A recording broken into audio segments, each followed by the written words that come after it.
constatons que à la fin de l'année, les enfants ont des pourcentages, mais n'ont pas de documents. C'est inédit, c'est une des rares fois que cela arrive. Fort malheureusement, parce que depuis qu'ils ont eu le monopole des émissions Les bulletins. des bulletins, nous constatons fort malheureusement ils n'ont pas su faire profiter aux enfants, et cela va certainement impacter.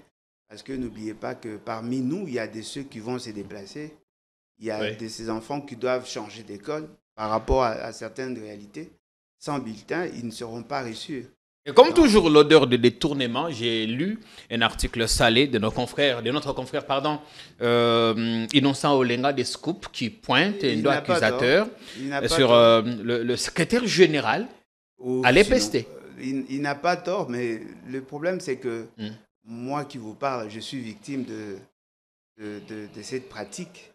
Il y a M. Moïndo Nzangi, à l'époque, il était encore ministre des Lessus, avait demandé aux anciens diplômés de venir acheter ou payer pour avoir. Nous avons tous payé. Nous avons payé justement. $20 pratiquement, mais ça n'a servi à rien. Jamais été servi. Justement parce que pour eux, déjà, ils ne considèrent pas les études. Ils n'accordent pas une place de choix à la formation ou à l'éducation des enfants.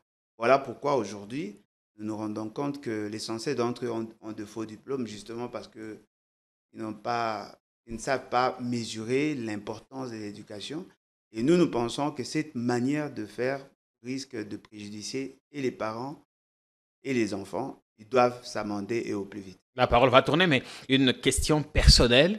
J'ai vu sur Twitter, vous avez alerté l'opinion que vous étiez ciblé par des services du ministère de l'Urbanisme et Habitat. Vos concessions en Mbandaka, dans l'Équateur, sont la cible des calculs politiques. Expliquez-nous, on vous empêcherait de réhabiliter, de rénover vos propres bâtiments. Qu'est-ce qui se passe?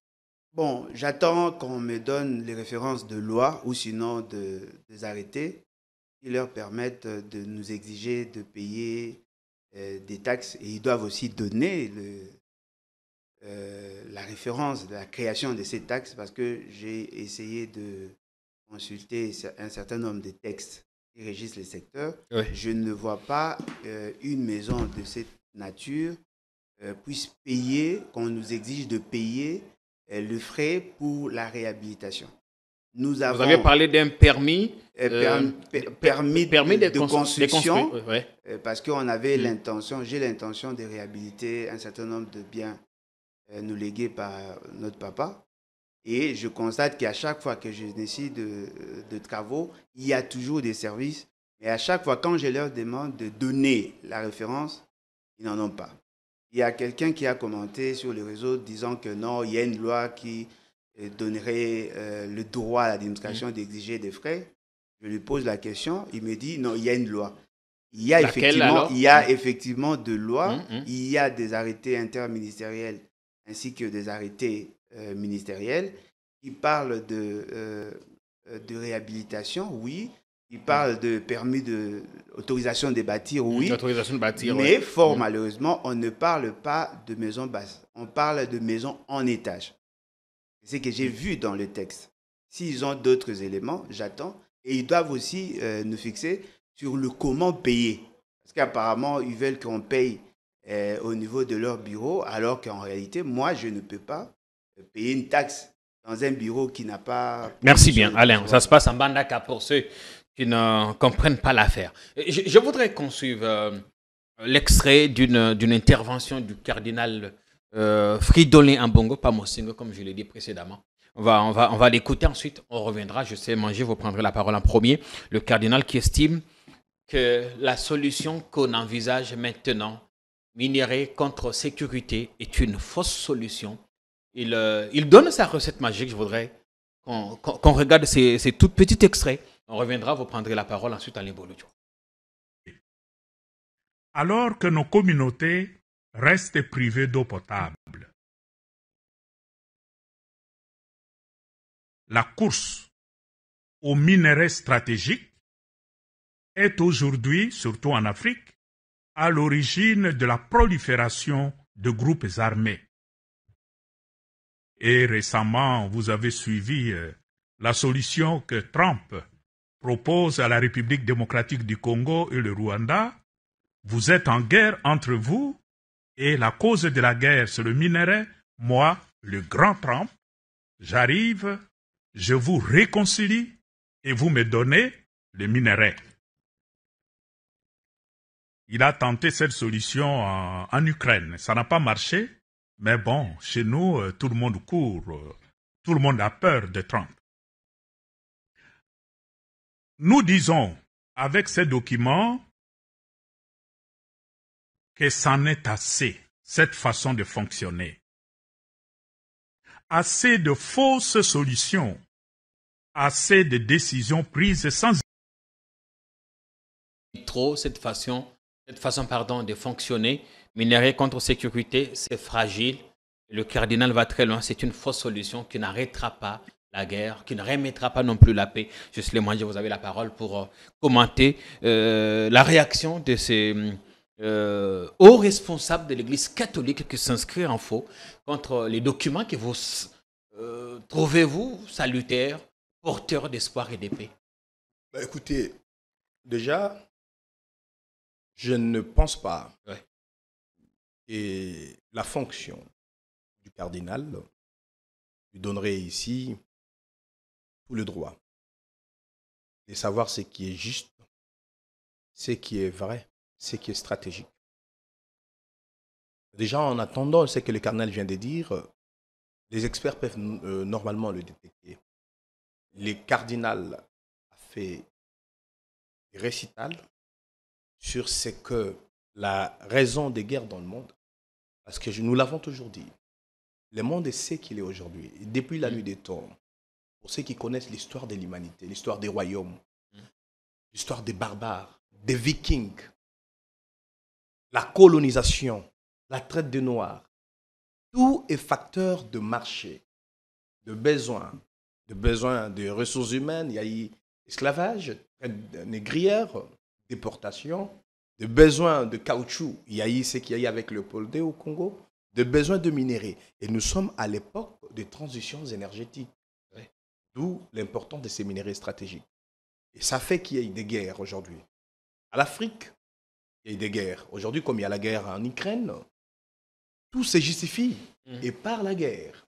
Et donc, les cardinals Ambongo, je rigole un peu parce que je trouvais que son intervention est un peu satirique, mais il oublie qu'il parle d'un grand pays qui a connu aujourd'hui plus de 10 millions de morts des suites de cette guerre.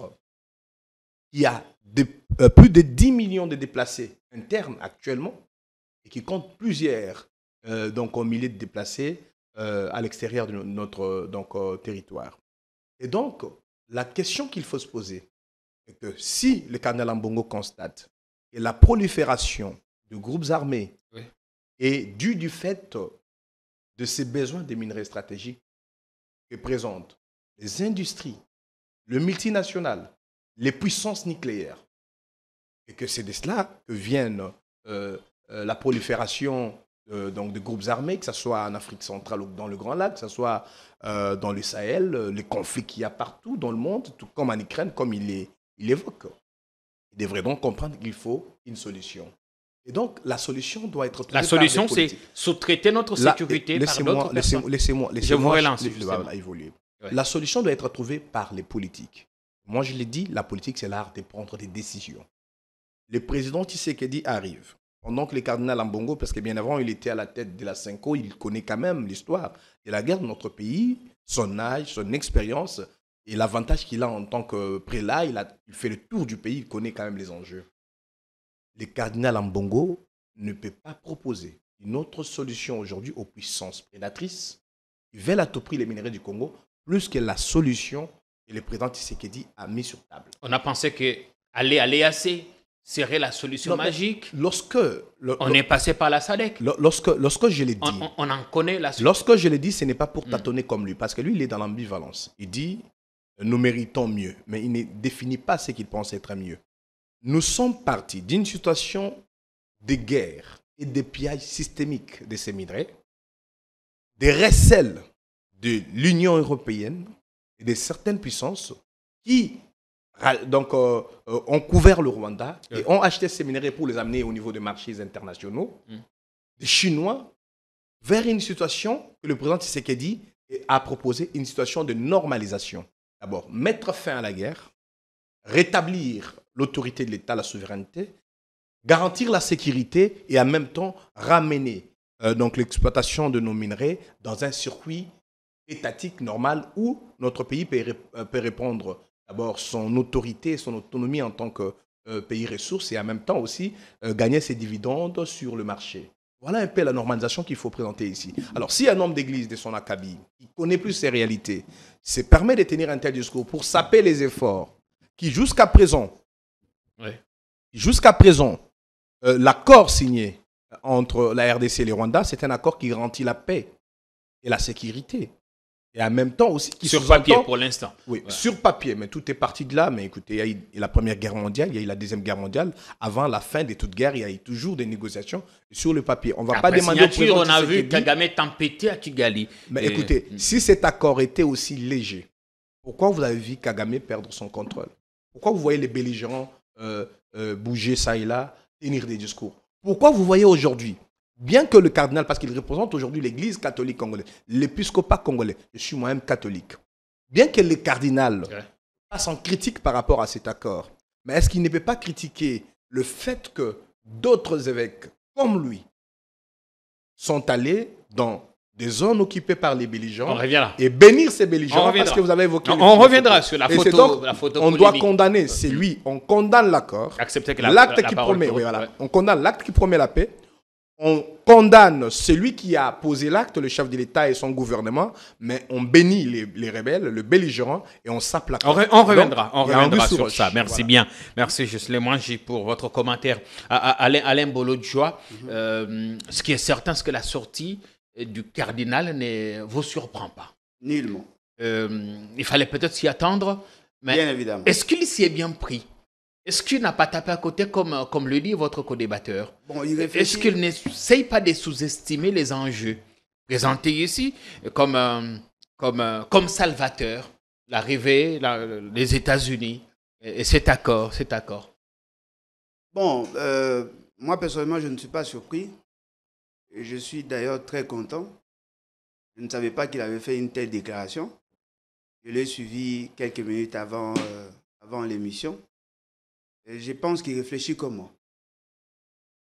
Parce que justement, il a su intégrer plusieurs variantes, contrairement à nos amis du pouvoir, qui nous imposent une politique d'essai-erreur.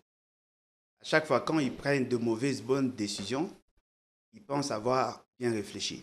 Vous avez tenté de soulever une question sur notre adhésion à EAC.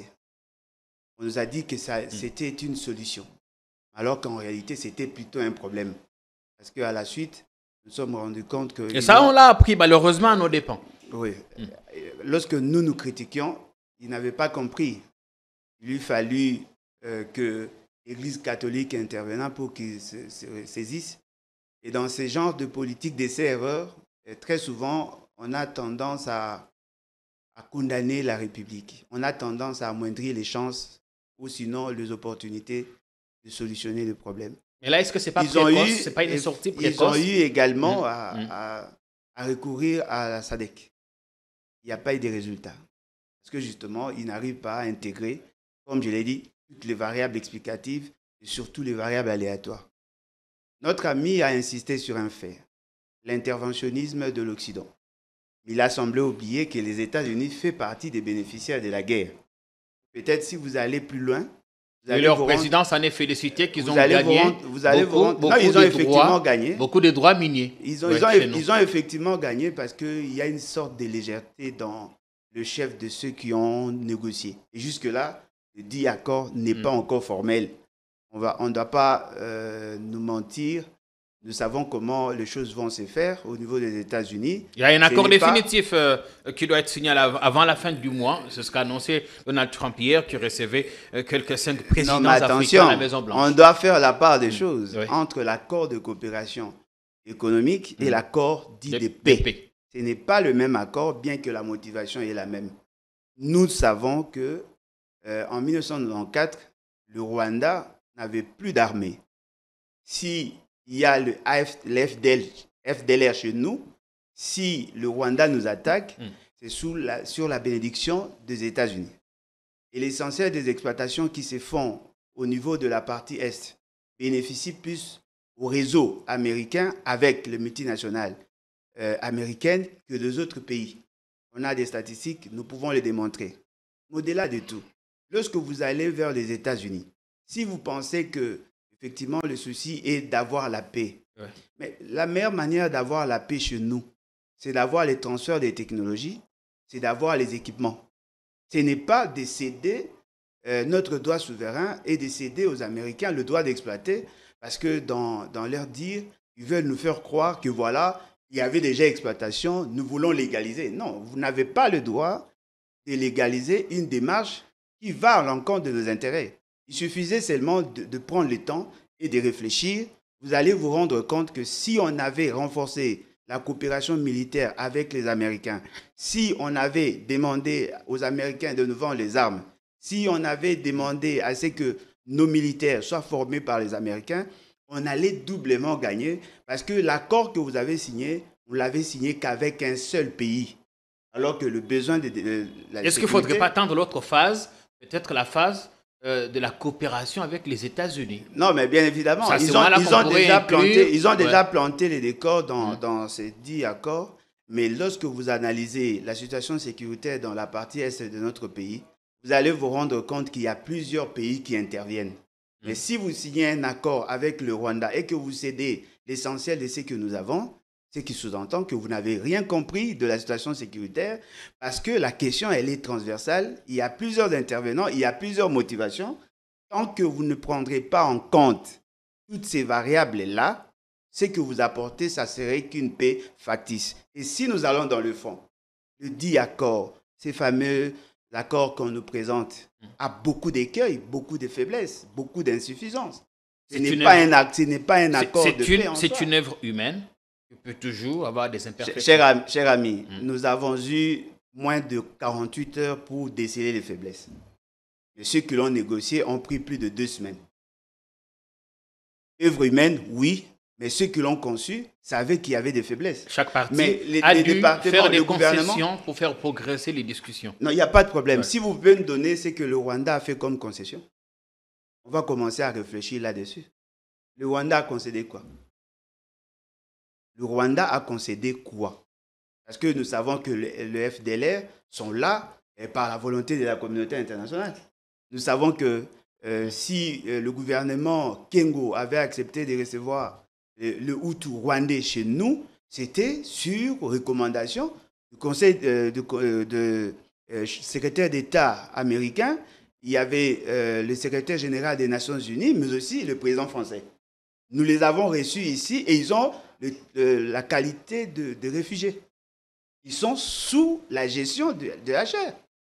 Et aujourd'hui, on nous dit, non, voilà, si vous voulez avoir la paix ou si vous voulez qu'on retire le mécanisme de défense que nous avons pu installer sur vos frontières, qu'il faille d'abord neutraliser les FDLR. Mais quel est le statut des FDLR? Et puis, deuxièmement, la question avec AFC M23 n'a pas été abordée en profondeur, de manière explicite. Est-ce que ce n'est pas parce qu'on considère que ça, l'accord est entre États, l'AFC fait partie des discussions internes? Exact.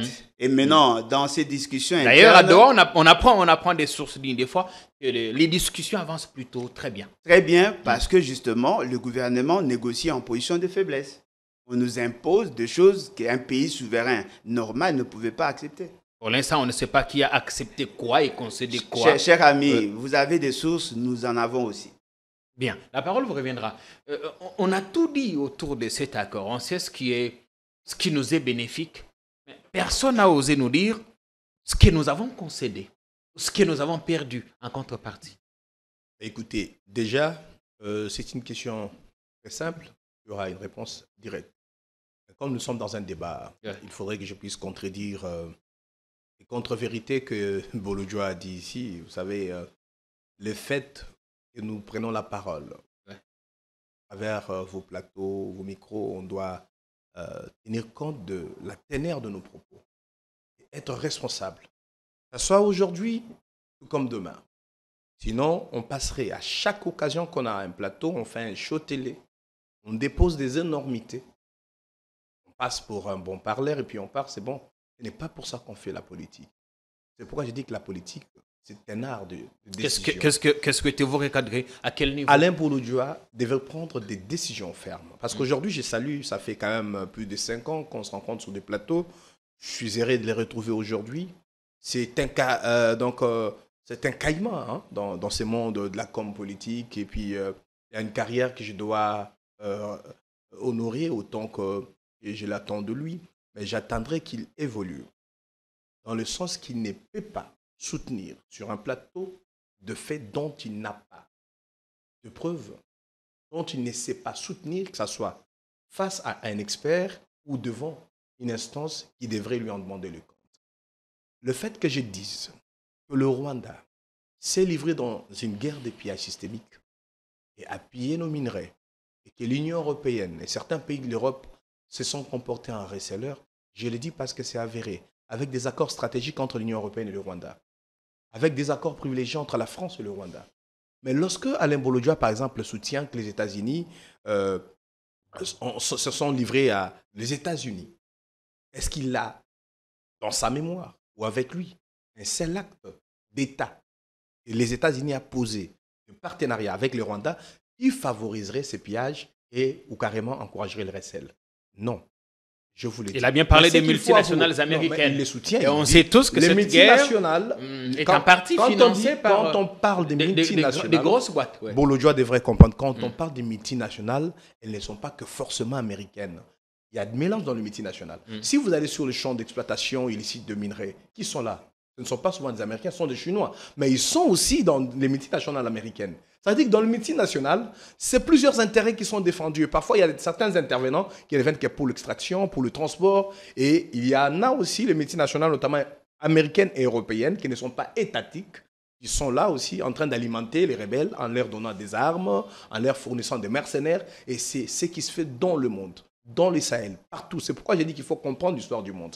Quand on parle de la politique, il faut comprendre l'histoire du monde dans sa globalité. Pour le cas du Congo, nous parlons d'un accord qui est signé. Je vous ai dit que l'importance de cet accord et la lucidité du président Félix Tshisekedi, c'est celle de pousser les États à se préoccuper de la situation du Congo au lieu de l'abandonner au sort de multinationales qui ont, depuis plus de 30 ans, appliqué des méthodes criminelles et qui ont pillé. Et si on s'est questionné sur ce que nous avons fait nous-mêmes pour nous protéger, que de chercher à tout moment à sous-traiter. Aujourd'hui, mais écoutez, il n'y a pas de sous-traitance demandée. Il y a dans le monde, entre les États, tout comme de puissances, il y a deux possibilités. Soit on fait la guerre et on gagne, on a la victoire, soit on négocie et on a des conditions de développement et d'érection d'un État puissant ou des rétablissements d'une puissance de feu pour défendre votre pays à l'avenir. Et aujourd'hui, notre pays, affaibli pendant plus de 30 ans, des millions de jeunes sont morts. On n'a pas pu stabiliser notre système d'éducation, notre gouvernance. Parce que souvent, il faut accuser le gouvernant. Ok, c'est bien, moi je fais l'opposition, Alain Bouloudjoa continue à le faire, mais je pense qu'il y a de la responsabilité collective que nous devons reconnaître. Que ce soit les hommes d'église, tous les Congolais, nous faisons partie de la société congolaise et nous avons fait face à ces défis. Mais comme aujourd'hui, nous avons laissé le Rwanda prospérer dans ces pillages, construire des bâtiments modernes, avoir des usines de raffinerie de minerais, avoir des écoles de haut niveau en high-tech, avoir des start-up plus que le Congo, le Rwanda aujourd'hui a un avantage technologique sur nous et un avantage aussi économique de stabilité. En termes militaires, le Rwanda, selon les experts de l'ONU, n'a envoyé que 6 000 hommes. Le problème, c'est qu'il ne faut pas aussi avouer béatement que le Rwanda, avec les 5 000 hommes, ont fait la conquête. Non, ce ne sont pas les 5 000 hommes rwandais. Le 5 000 rwandais qui est... C'est ce qui est dans le papier, mais ça doit être plus de 5 000. On parle de 6 000 environ. Les troupes rwandaises qui sont ici sont venues en appui à nos compatriotes congolais, à qui on a prêché qu'il faut contredire, forcément faire l'opposition. Et à qui on a dit l'opposition ne suffit pas, il faut maintenant faire la belligérance. Prenez les armes, dites que la rébellion elle est congolaise. Vous traitez des questions internes. Ce n'est pas les Rwandais qui agressent. Ce sont des Congolais, en plus aujourd'hui, un ancien président de notre pays, qui aujourd'hui assume, endosse la couverture du Rwanda qui était présenté comme l'agresseur. Et donc, ça a influencé sur la donne. La responsabilité n'est pas seulement au gouvernement, elle est collective. Et pour nous, aujourd'hui, qui devrait intervenir, on doit savoir dire des choses qui sont exactes, qui sont vérifiables et qui peuvent permettre à nos concitoyens de suivre la bonne direction. Aujourd'hui, les autorités en place ont signé des accords, les chefs de l'État en tête des listes avec son gouvernement, mais c'est pour des solutions. Mais si nous prenons notre énergie, notre génie, on va trouver là où il y a des couacs. Bolodja soutient par exemple pour dire l'accord a pris plus de semaines et nous en 2 jours on a décelé. Mais c'est de la légèreté. Comment vous pouvez saper un travail d'expert? Même si nous sommes experts en tout, parce que nous parlons sur des plateaux. Comment vous pouvez saper les travails d'experts en 2 jours? Celui qui a été abattu pendant 2 mois ou 2 semaines. Je crois qu'il faudrait un peu d'humilité et qu'à ce jour, c'est poser de questions. On n'a pas besoin. L'accord de paix signé ne peut pas avoir des effets immédiats. Aussitôt cet accord signé, Donald Trump a nommé un général pour conduire les opérations. Vous voyez? Dans le cadre de désintégration, on a nommé un général. Et par la suite, celui-là devrait descendre sur terrain, devrait exécuter la mission selon les scripts de l'accord et selon les orientations de son autorité étatique. Et à ce niveau, qu'est-ce que nous attendrons de Congolais? Est-ce que des Congolais devraient prouver entre nous comment on va se jeter les colibés, discréditer les compatriotes qui sont au pouvoir parce que nous ne sommes pas au pouvoir? Est-ce qu'il faudrait saper l'accord et donc chercher à mobiliser le même peuple congolais qui a souffert pendant 30 ans de la guerre, mobiliser ces peuples contre les autorités qui cherchent à trouver des solutions? Moi, je pense qu'aujourd'hui, trouver des solutions, c'est mieux. Doha, comme ce qui s'est fait à Washington, ce sont des solutions. Il faut encourager la voie qui est engagée. Dernière question pour ce tour de table pour vous. Quelle devrait être la ligne rouge à Doha? Écoutez, la ligne rouge à Doha, c'est qu'il ne faudrait pas céder aux belligérants le fait qu'ils demandent, parce que nous avons quelques informations. Bolodja évoque ses sources. Je lui réserve la surprise de nous dire ce que ses sources lui ont dit à Doha. À Doha, le belligérant demande qu'on sorte du cadre constitutionnel.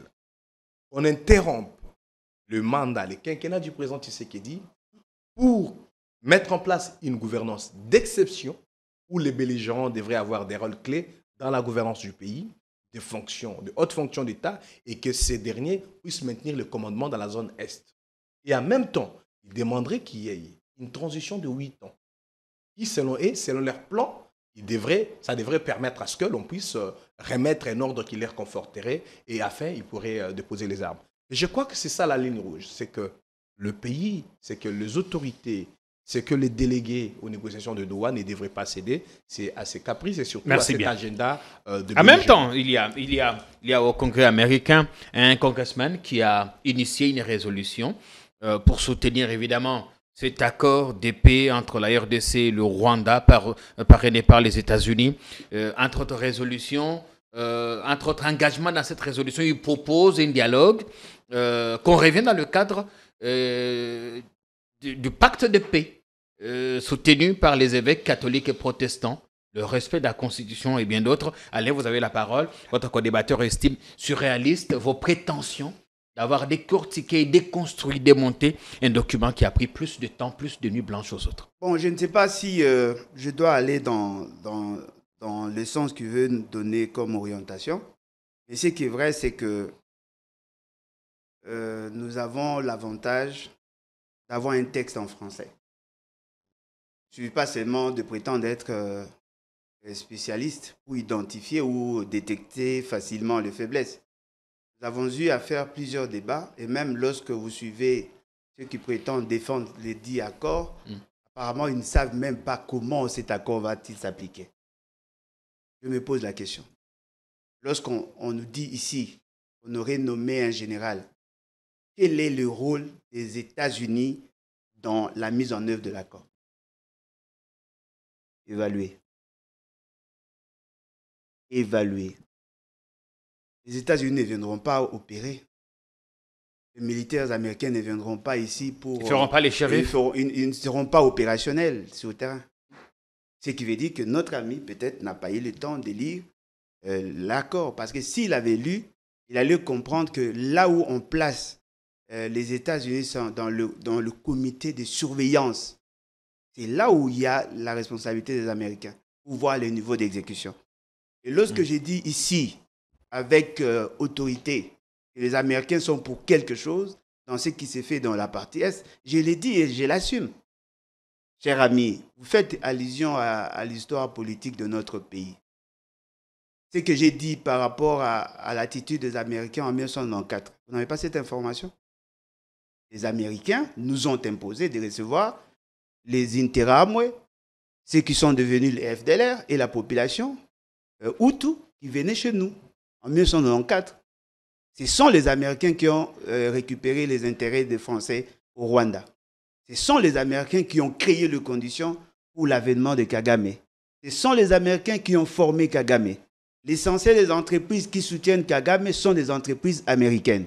Pour preuve, M. Félix Tshisekedi a eu, avec vous certainement, à nous dire ici qu'ils allaient porter plainte contre certaines entreprises américaines. N'est-ce pas? Ce sont ces entreprises-là qui soutiennent le président américain. Les GAFA, Apple. Ce sont ces entreprises-là qui soutiennent le président américain. Et ce sont ces entreprises qui ont exigé à ce que nous ayons cet accord. Vous avez signé l'accord avec Eric Prince. C'était dans quel cadre? Sécurisation des intérêts de ces entreprises. Donc, ce que j'ai dit, je l'ai dit parce que je le sais. Je n'ai pas besoin d'être expert pour le dire parce que ce sont des informations qui sont accessibles à tous ceux qui ont encore leur conscience. Lorsque vous regardez dans le dit accord, nous n'avons pratiquement rien gagné. À part l'illusion que nos amis se font par rapport à ce qu'eux appellent la paix. J'ai posé un certain nombre de principes ici. Nous sommes en face d'une question transversale où il y a plusieurs intervenants. Vous signez un accord, entre guillemets, de paix avec le Rwanda, mais vous ne dites pas, sur le plan opérationnel, comment arriverons-nous à recouvrer la paix dans la partie? C'est parce que tout le monde n'est pas signataire. Si vous lisez les dernières dispositions de votre accord, cet accord ne lie que 2 pays seulement, pas les autres États. L'Ouganda n'est pas lié, le Burundi n'est pas lié, la Tanzanie n'est pas liée, le Soudan du Sud n'est pas lié. Mais entrez maintenant en profondeur par rapport au contexte de guerre que nous subissons, que la population subit chaque jour. Il y a tous ces États-là qui sont impliqués de manière directe ou indirecte. Il n'y a pas que le AFC M23, il n'y a pas que FDLR. Il y a d'autres groupes armés étrangers qui opèrent dans la partie Est. Apparemment, ces questions-là ne vous intéressent pas. Il y a plusieurs intervenants, il y a des actions qui sont menées. Si vous entrez par rapport à la démarche de Doha, pourquoi êtes-vous surpris? Parce que vous allez négocier en position de faiblesse.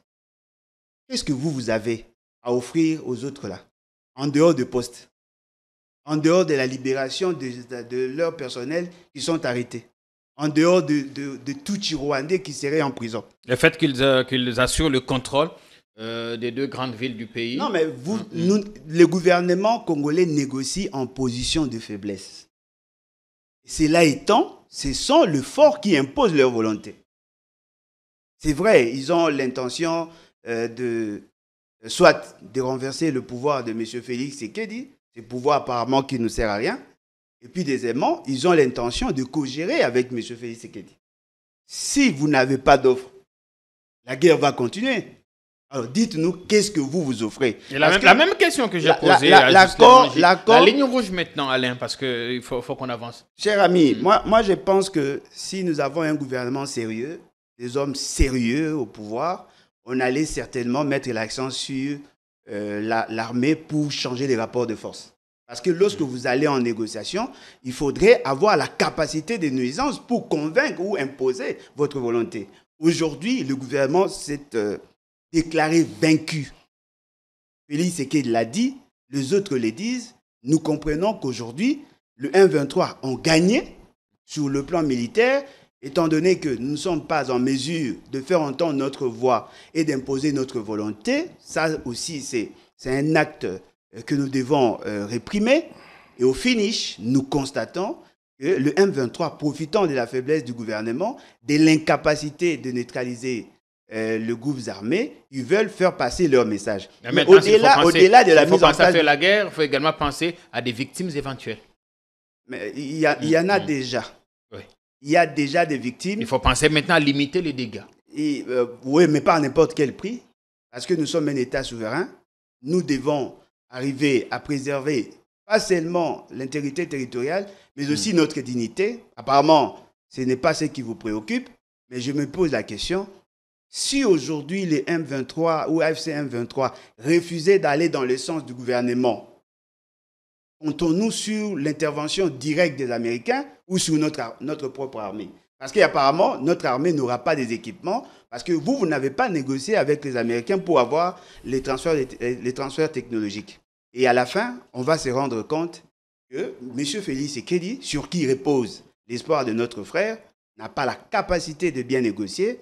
Aujourd'hui, nous constatons, c'est le 3e texte qui nous amène ici, qui n'apportera aucune solution. Et donc, nous pensons que nous devons transcender nos égos, aller au-delà. La limite à n'est pas franchie, la ligne à n'est pas... Quand vous dites transcender nos égos, aller au-delà, c'est-à-dire? Non, c'est-à-dire, on n'est pas obligé d'avoir des gens qui sont incapables d'assumer à bien leurs fonctions.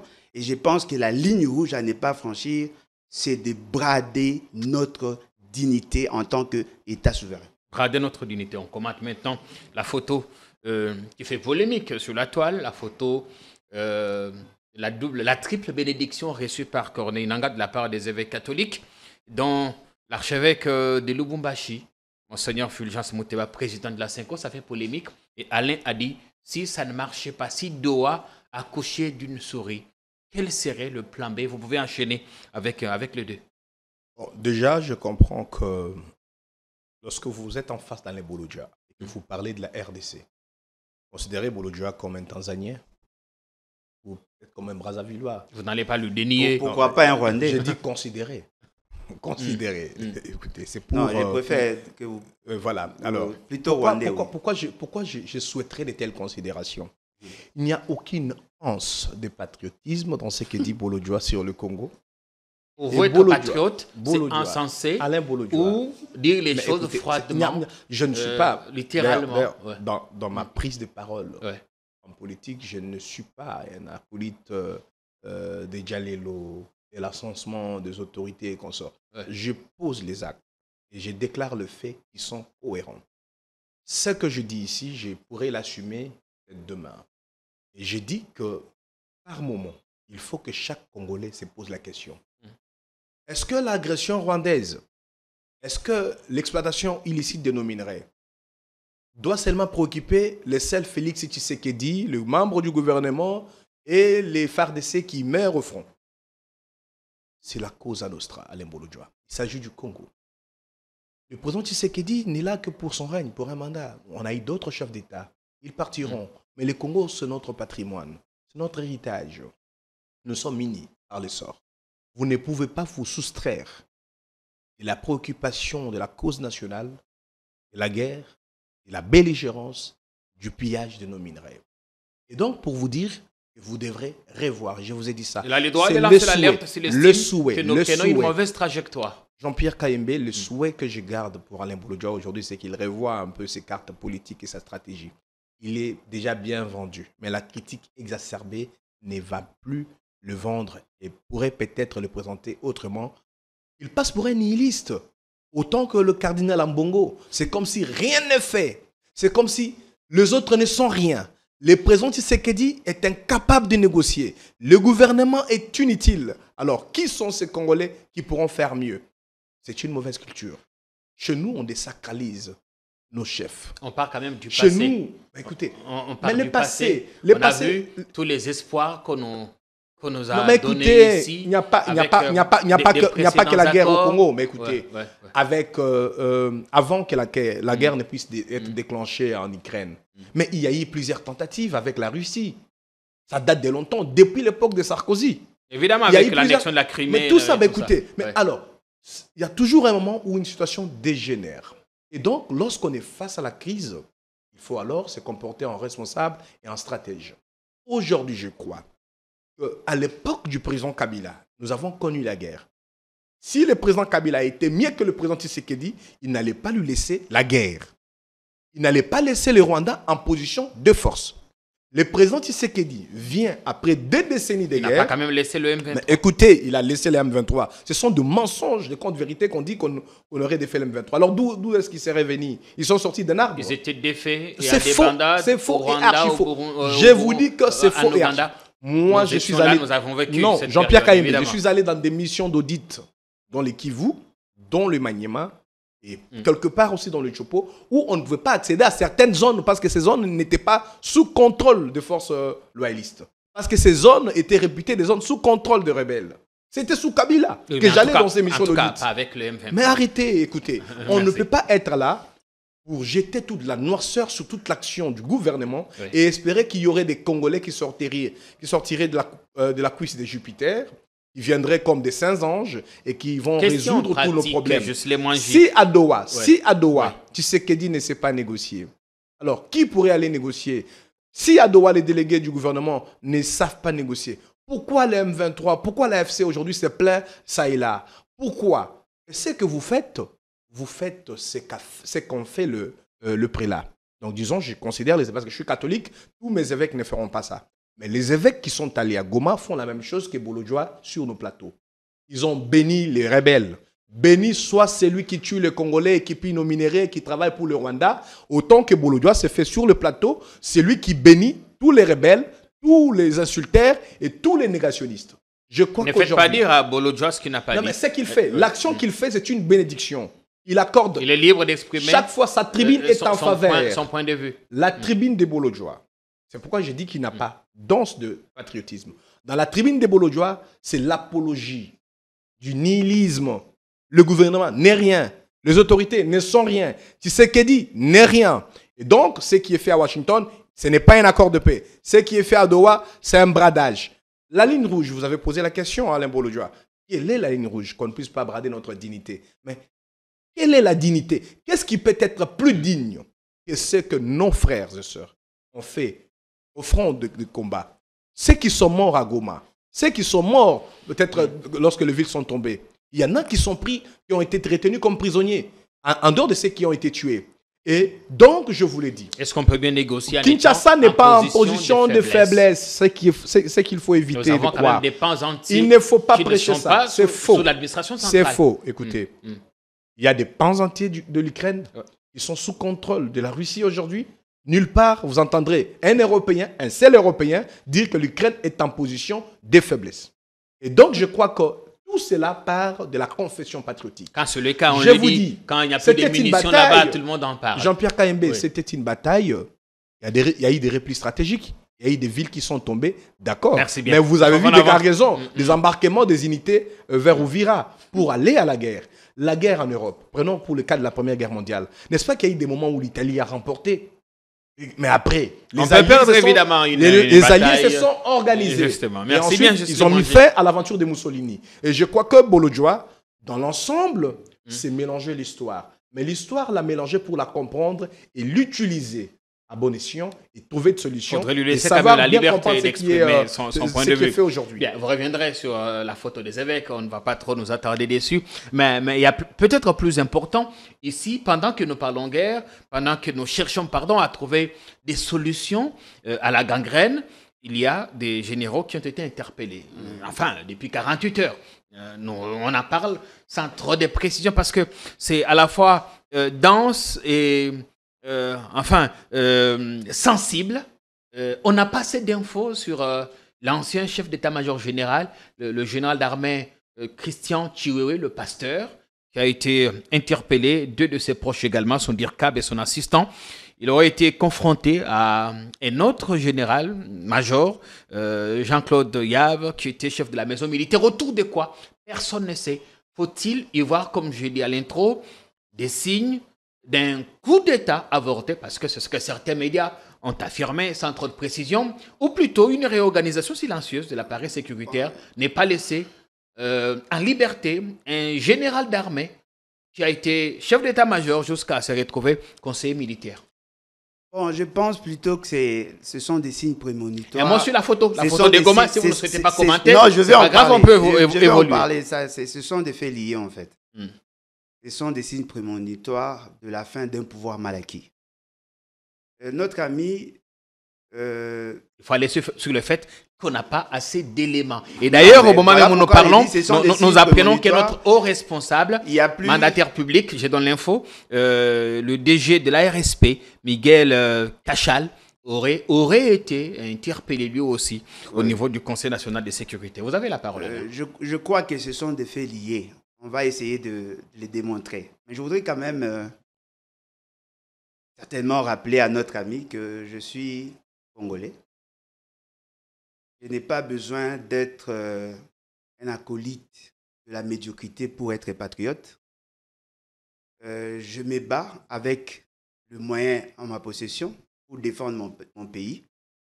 Et très souvent, quand vous êtes dans l'euphorie du pouvoir, vous êtes dans la folie de la gloire, vous semblez négliger ce que nous disons, mais l'histoire nous donne généralement raison. Supposons que j'étais d'accord avec vous quand vous signez notre adhésion dans EAC. Si seulement j'étais comme vous, je n'allais pas dire que j'ai été poignardé dans le dos. Si j'étais comme vous ou si j'adhérais à votre vision, j'allais renforcer, j'allais soutenir votre alliance contre nature avec Kagame. Si j'étais comme vous, j'allais probablement vous soutenir quand vous avez invité M23 ici pour faire 14 mois avec le moyen de l'État. Si j'étais comme vous, j'allais probablement autoriser ou soutenir l'idée de voir Museveni envoyer ses troupes ici et exploiter de manière sauvage nos ressources. Si j'étais comme vous, probablement j'allais aussi aller négocier avec Nanga, qui est ici qualifié de criminel. Il a été jugé et condamné. Les M23 sont qualifiés ici de groupes terroristes, mais qui sont en train de négocier avec vous. Alors, qui est patriote entre nous deux? Vous qui soutenez les criminels? Parce qu'il y a eu des gens qui ont été fauchés, des vies qui ont été fauchées. Il y a des Congolais qui ont perdu leur vie. Mais vous négociez avec eux. Entre moi et vous, qui est vrai Congolais? Pendant que nous, les jeunes, se battaient dans la partie Est, il y a eu des détournements de fonds publics. Vous avez détourné le fonds public destiné à l'armée. Vous avez dilapidé le fonds public qui était destiné à soutenir le service de sécurité. Si nous avons perdu la guerre, c'est à cause de vous. Parce qu'il y a un leadership faible. Je voudrais quand même vous rappeler, parce qu'il y a une page de l'histoire qui vous échappe. 2013-2014, il y avait un accord cadre d'Addis Abeba. Je ne sais pas si... On a eu à débattre avec vous, je pense, à l'époque. À l'époque, vous pensiez que cet accord était un mauvais accord. Comparez les deux, entre ce que vous avez signé et ce que Kabila nous a amené. Nous avons connu la paix ici de 2013, 2014 à 2022, 2021. Le M23 a été effectivement défait. Ils ont été reconstitués à cause de maladresse de votre chef. C'est lui qui a fait ressurgir le M23. C'est connu de tout le monde. Mais que faites-vous de notre armée? L'essentiel de nos hauts officiers militaires sont en prison, injustement arrêtés. Plus de 50 hauts officiers militaires. Plus de 50. Et ce qui est surprenant, si vous regardez leur identité... On ne peut pas dire qu'ils sont injustement arrêtés parce qu'on n'a pas eu accès non, mais attendez, à leur dossier. Il y a plus, pour certains. Il y a plus de 50 hauts officiers militaires qui ont été arrêtés. J'ai dit plus de 50. Je peux aller même à 100. Ils sont nombreux ici. Et ça dépend s'ils ont commis des faits infractionnels. Non, mais attention. Je veux vous démontrer qu'il y a un lien entre les arrestations et l'évolution de la situation sécuritaire dans la partie Est. Tous ceux qui sont intervenus pour bouter dehors le M23, tous sont en prison. Allez vérifier. Tous ceux qui sont intervenus en 2012-2013, tous sans exception, sont en prison. Pourquoi? Parce que justement, à l'époque où M. Félix était en amour avec Kagame, il a fait arrêter nos officiers. Injustement arrêtés. Et l'essentiel d'entre eux n'ont jamais été jugés. Aujourd'hui, il y a l'ancien chef d'état-major général qui est arrêté et vous pensez que c'est un fait bénin. Vous allez probablement chercher à vous justifier. Mais dans des états sérieux, dans une situation de guerre, on ne touche pas aux hauts officiers militaires. Ah, ça dépend. Non, mais attention, s'il vous plaît. C'est ce que j'ai dit aujourd'hui, c'est ce qui sera le débat de demain. Si vous regardez la cartographie, l'essentiel de ces hauts officiers militaires ont été arrêtés injustement. Injustement. On cherche, s'il vous plaît, je ne dis pas que Tué a été arrêté injustement parce que je n'ai pas assez d'éléments. Oui. Mais l'essentiel d'entre eux ont été arrêtés injustement parce que justement le travail n'a pas été bien fait en amont. Avant et Tué, on ne va pas dire qu'il est aux arrêts en ce moment. Il a été interpellé. Non, il est arrêté. Ne vous en faites pas. Il est arrêté. Il a été envoyé en prison. Ce qui est vrai, tel que nous sommes là, nous constatons que Félix Séké est en train de saper les efforts qui ont été consentis dans ces pays. Il a l'intention et il est en train de nous trahir. Parce que si vous mettez en commun tous ces éléments d'information, vous allez vous rendre compte que Félix Séké ne travaille pas pour nous, il travaille pour l'ennemi. Comment voulez-vous? Le gouverneur militaire de l'Ituri a fait des déclarations graves, je dirais même gravissimes. Jusqu'aujourd'hui, il n'y a pas de correctif. Aujourd'hui, il y a un problème d'effectifs en Ituri. Aujourd'hui, il y a un problème de ration. Jusqu'aujourd'hui, il y a un problème de ration. Aujourd'hui, il y a un problème de commandement. Il n'est plus revenu à la charge. On suppose qu'on a trouvé solution. Cher ami, il a été intimidé et nous savons comment M. Félix Séké est en train de fonctionner. Vous avez posé la question. Il a fait un retour triomphal à Bunia. Voilà, parce que bien comment en étant au Bankaki, on pouvait aussi aimer. Non, mais justement parce que la population a trouvé que c'était courageux de sa part de dénoncer la malversation que M. Félix Séké veut nous imposer. La parole faut qu'elle tourne. Vous avez posé une question pertinente. Notre ami a tendance à ne pas répondre. Il fait une fixation sur moi au lieu de répondre à la question. Si aujourd'hui, à Doha, il n'y avait pas un accord satisfaisant pour vous, il est le plan B. C'est ce que nous attendons de vous. Vous êtes du pouvoir. Vous devez nous rassurer que vous avez la maîtrise de ce qui s'est fait. Parce que le M23, en mon sens, n'auront pas de raison. Juste là, moi, je vous avais la parole. Et en quelques secondes, par rapport à la photo, je voudrais revenir là-dessus. Par rapport à la photo, moi, je ne suis pas de l'Église catholique. Je suis chrétien. Lui, il est de l'Église catholique. C'est un fait public qui n'appelle pas forcément que vous soyez catholique ou pas. Il a dit qu'il était de l'Église catholique. Moi, je ne suis pas de l'Église catholique. Mais je pense que ceux qui négocient avec Nanga le bénissent 3 fois plus que celui qui lui impose la main pour la prière. Parce que Nanga, en tant que rebelle, en tant que délinquant, il a besoin de la prière. Ce que Nanga ne pouvait pas bénéficier, c'est la considération du gouvernement. Un pasteur peut être en contact avec un criminel, ça se comprend. Il veut sauver l'âme. Mais vous, qui avez considéré Nanga comme délinquant, vous lui avez donné une tribune pour vous faire entendre sa volonté et fort malheureusement, vous allez fléchir. Si Nanga arrivait à vous convaincre et à venir ici, je crois que ces jours-là, vous allez comprendre comment on va communiquer.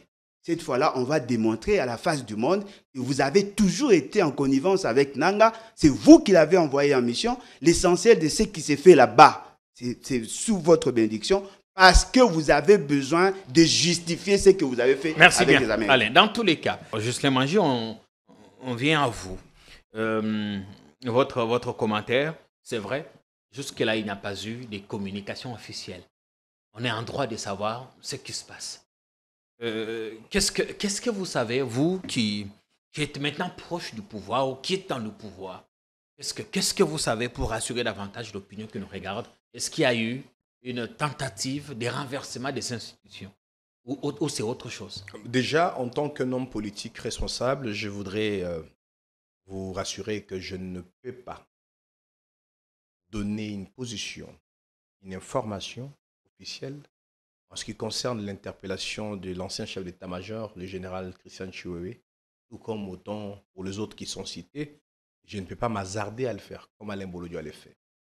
Vous avez vu, quand il les soutenait, j'étais en train de sourire. Pour dire que mon souhait va demeurer jusqu'à la fin.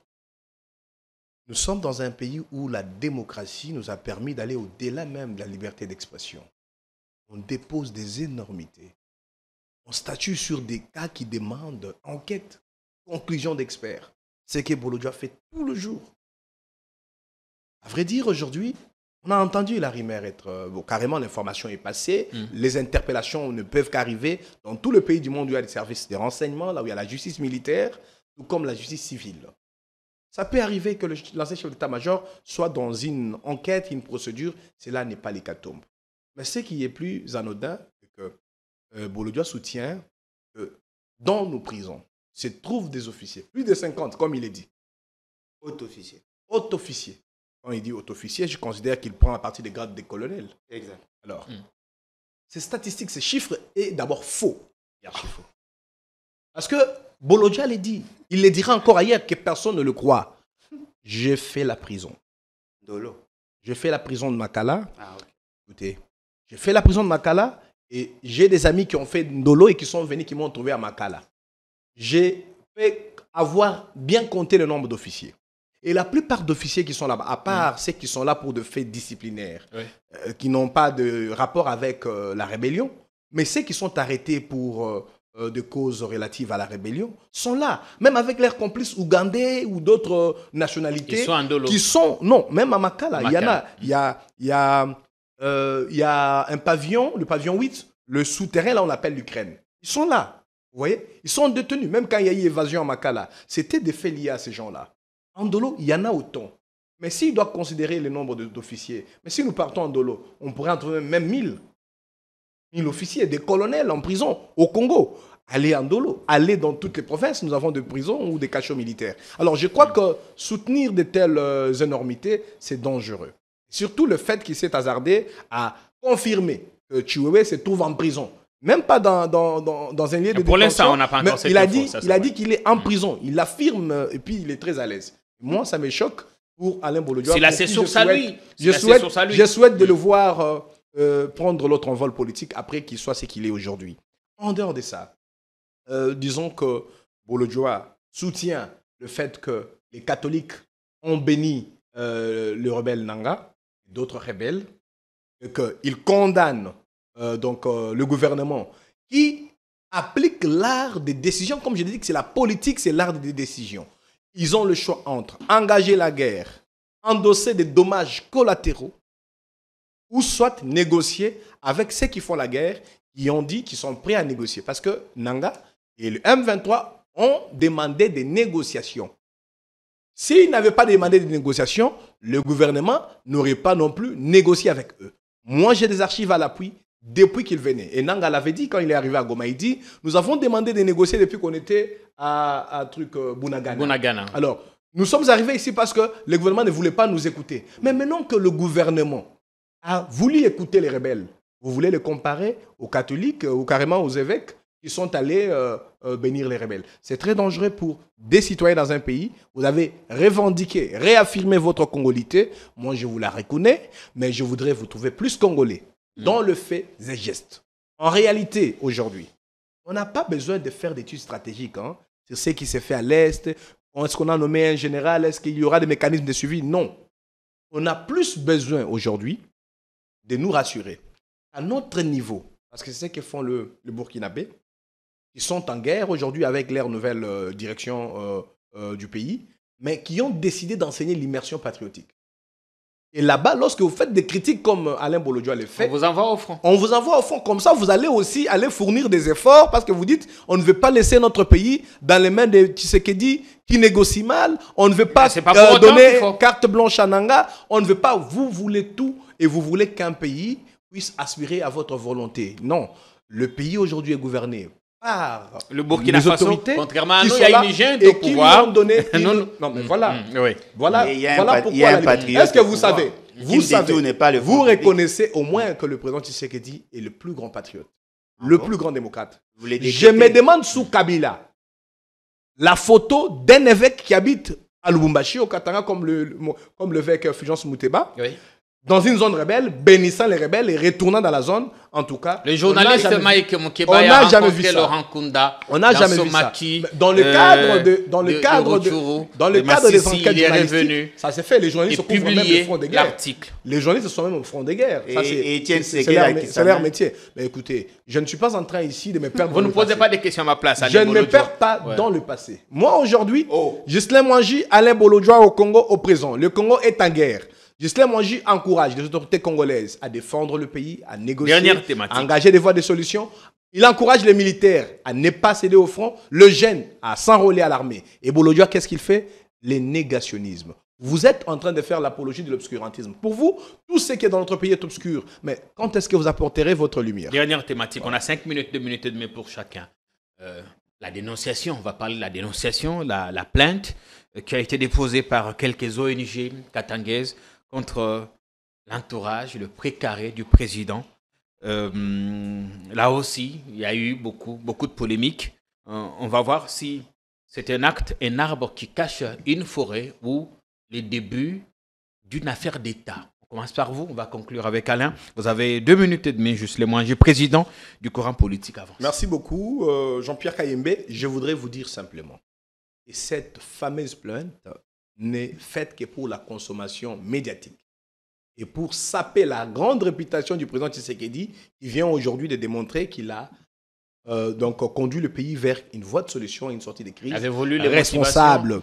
Les raisons qui aujourd'hui, que ce soit ces fameux avocats, quand on vérifie ces fameux avocats a des ramifications avec le Rwanda, c'est lui qui a signé la plainte là. Moi, je suis étranger. Eh bien, écoutez, mais vous travaillez pour le Rwanda, vous travaillez pour le rebelle, vous êtes contre le pouvoir, vous êtes contre le FARDC, vous êtes un obscurantiste. C'est tout à fait normal que vous justifiez, même après moi, cet avocat, que vous puissiez soutenir. C'est votre rôle. Mais moi, je vous ai souhaité en tant que frère, en tant que compagnon de lutte, que vous puissiez améliorer votre casquette politique. Et je crois que tous ceux qu'on accuse sont d'origine belge. Tout ce qui est souligné, soulevé dans cette plainte n'est que consommation médiatique. Et c'est pour saper l'honneur et chercher à déconcentrer les présidents Tshisekedi.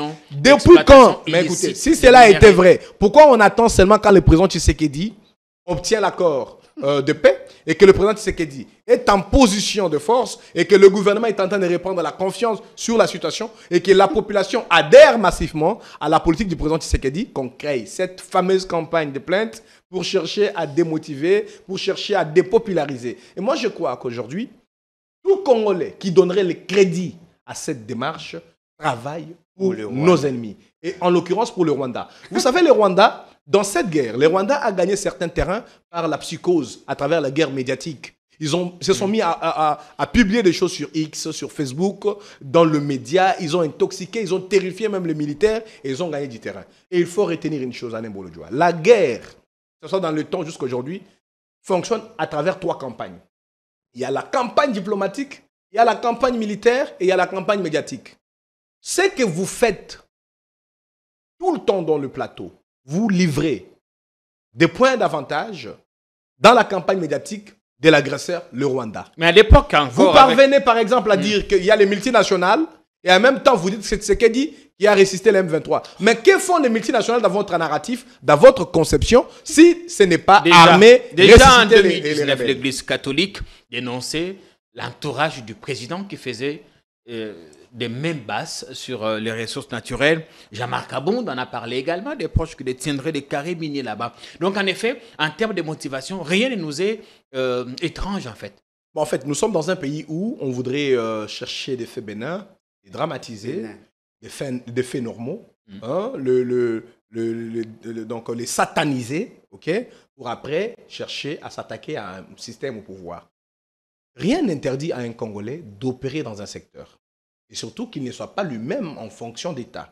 Si ça peut être un membre de famille éloigné et consort. En dehors de ça, aujourd'hui, la plupart des opérateurs dans le secteur minier ne sont pas des établissements personnes individuelles. Moi, je suis un entrepreneur. La plupart, ce sont des sociétés avec des actionnaires. Ça peut arriver que parmi les actionnaires, qu'il y ait quelqu'un. Mais est-ce que ça n'a pas été fait sous Kabila? Est-ce que sous Kabila, ce n'était même pas grave? Le problème n'est pas décomparé. Mais ce qu'il faut comprendre aujourd'hui, et que je ne vais pas ici m'atteler sur vous les noms de gens. Vous avez évoqué une liste en revue. Vous dites non, il faut parler du présent. Mais écoutez, vous avez évoqué une liste de personnalités que vous-même pouvez défendre et soutenir par rapport à leur responsabilité dans cette exploitation de minerais. Mais dès lors Les exploitations qui sont faites aujourd'hui, au Lualaba, dans le Katanga, au Kasaï par exemple, et même à l'Équateur, le bois, dès lors que c'est fait dans le circuit officiel et dans le respect des normes étatiques, je crois qu'il n'y a pas de problème. Mais le fait d'en faire une consommation médiatique, une campagne de diabolisation pour chercher à détourner la population de la confiance qu'il a vis-à-vis de ses autorités, comme le font aujourd'hui le groupe Alain et l'avocat qui a déposé la plainte. Pourquoi ne pas avoir porté plainte ici? Pourquoi la Belgique? Pourquoi cet avocat? Sa proximité avec le pouvoir de Kigali? Tout ça, c'est des éléments qui tendent quand même à soutenir la thèse de ceux qui pensent que tout est fait pour démotiver, tout est fait pour discréditer Félix Tshisekedi, son pouvoir. Si seulement, le livrer à la vindicte populaire. Si seulement il était innocent, on n'allait pas voir cette agitation. Parce qu'on traduit, on porte plainte contre M. Félix, on dépose une plainte contre M. Félix Tshisekedi. C'est toute la République. Ce n'est pas contre lui, mais quelques personnes de son sillage. Attendez. On porte plainte contre M. Félix Tshisekedi et sa cohorte. Et toute la République des inconscients qui s'agite. Je me pose la question, s'il est innocent, pourquoi êtes-vous agité? Il doit apporter des éléments de preuve parce que ceux qui lui ont porté plainte ont des éléments, ont des informations qui pourront éventuellement mettre en exergue. C'est que moi je constate dans le chef de notre armée, d'un côté il parle du patriotisme et de l'autre côté il parle du militantisme. Je ne sais pas faire les distinguos entre les deux. Est-ce que pour aimer le pays, il faudrait nécessairement soutenir Félix Tshisekedi? J'ai dit non. Soutenir le pays et non faire la campagne. Non, mais moi je soutiens le pays. Je soutenais le pays même pendant que vous chantiez Yonani Oboya Kagame. Moi je soutenais le pays à cette époque. Lorsque vous détourniez l'argent destiné à l'armée, je soutenais le pays. Lorsque vous demandez aux jeunes d'intégrer l'armée sans une formation de qualité, sans équipement, sans ration, je soutenais effectivement la République. Ah bon?